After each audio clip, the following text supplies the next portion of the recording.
Maliit na puhunan pero malaki ang kita. I-check mo itong mobile cart negosyo. May asset ka pa. Ako nga pala si Ray. 5 years na kaming nagtitinda ng kape at milk tea sa mga gilid ng kalye. Nagsimula ako sa simpleng mobile cart pero sa tulong nito, unti-unti kong naabot ang financial freedom na gusto ko. Karaniwan sa negosyo, malaking puhunan pero matagal ang balik. Kailangan magbayad sa renta buwan-buwan. Pag wala pang customer, dihado ka agad. At kung mag-fail, wala ka pang asset na naiwan. Sa mobile cart negosyo namin, hindi mo kailangan ng space rental.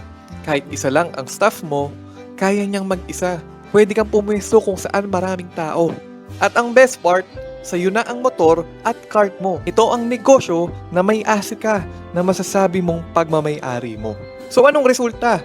Everyday, malaki ang benta, kaya consistent ang income. Mababa lang ang gastos, kaya mas malinis ang profit. So kung gusto mong simulan ang negosyo na simple, kumikita at may tangible asset pa, panoorin mo lang yung free masterclass na hinanda ko para sa'yo. All glory to God.